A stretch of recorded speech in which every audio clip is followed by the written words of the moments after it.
November మాసం కర్కాటక రాశి వారికి మాస ఫలితం ఎలా ఉంటుందో వివరిస్తున్నాను, జాగ్రత్తగా వినండి. వీరికి ఆర్థికపరమైనటువంటి చిక్కులు కొంతవరకు కలగవచ్చు, అయినప్పటికీ కూడా సమసిపోతాయి. ఆరోగ్యం విషయంలో కొంచెం శ్రద్ధ వహించాల్సి వస్తుంది. ప్రతిరోజు కూడా సాధ్యమైనంత వరకు మీరు ఆరోగ్యం విషయంలో ఆదుర్దా పడకుండా, భయపడకుండా కొంచెం జాగ్రత్తగా మీ యొక్క ఆహార నియమాలు పాటిస్తూ మీరు కొంచెం వ్యాయామం చేసినటువంటి పరిస్థితుల్లో ఏ రకమైనటువంటి సమస్య ఉండదు.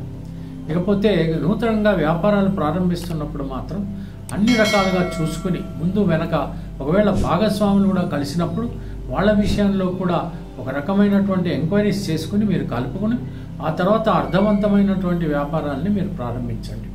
వచ్చే ఆపద ఏమీ లేదు. ఇంట్లో వాతావరణం కనుక తీసుకున్నట్టయితే దంపతుల మధ్యన సఖ్యత చాలా సజావుగా ఉంటుంది. మీ యొక్క సంతానం చక్కగా వాళ్ళ చదువులు చదువుకుంటారు. పెద్దలు కూడా మిమ్మల్ని ఆశీర్వదించేటువంటి పరిస్థితుల్లో ఉంటారు. ప్రేమికులకు మధ్యన ఏమాత్రం అపార్థాలు లేకుండా మెలిగినట్టయితే అద్భుతమైనటువంటి ప్రేమను వాళ్ళను ఈ మాసం అంతా అనుభవిస్తారు. నూతన గృహ ప్రాప్తి కూడా కలగవచ్చు, లేదా గృహప్రవేశం ఏదైనా కలగవచ్చు. అది అద్దె ఇల్లు కానీ లేకపోతే సొంత ఇల్లు కానీ ఏదైనప్పటికీ అటువంటి అవకాశం లేకపోలేదు. ట్రాన్స్ఫర్స్ మాత్రం అవుతాయి ఏదైనా ఉద్యోగంలో ఉన్నటువంటి వాళ్ళకి, కానీ అవి చాలా ఇష్టపడేటువంటి సీట్లు అయ్యే ఉంటాయి. అంచేత ఏమాత్రం కూడా డిప్రెషన్కి గురి కావద్దు. ఇంక్రిమెంట్స్ కూడా దొరికేటువంటి అవకాశాలు బాగా ఉన్నాయి. ఖచ్చితంగా మీరు ఎట్టి పరిస్థితుల్లోనూ ఏ జూదంలోనూ లేకపోతే స్పెక్యులేషన్స్లోనూ డబ్బులు పెట్టవద్దు.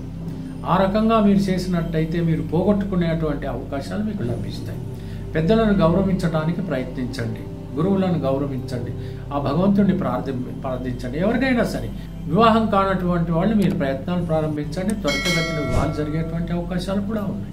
కోర్టు కేసులు ఉన్నటువంటి పక్షంలో చాలా జాగ్రత్తగా చూసి నెమ్మదిగా అడుగులు వేయండి. విదేశాలకు వెళ్ళాలి అనుకుంటున్నటువంటి వాళ్ళు వాతావరణాన్ని చూసుకుని ఆ తర్వాత మీ ప్రయత్నాలు మీరు సాగించండి. ఇక ఉద్యోగ ప్రయత్నాలు చేస్తున్నటువంటి వాళ్ళకి ఆ విధంగా ఉద్యోగాలు లభించేటువంటి అవకాశాలు కూడా ఉన్నాయి.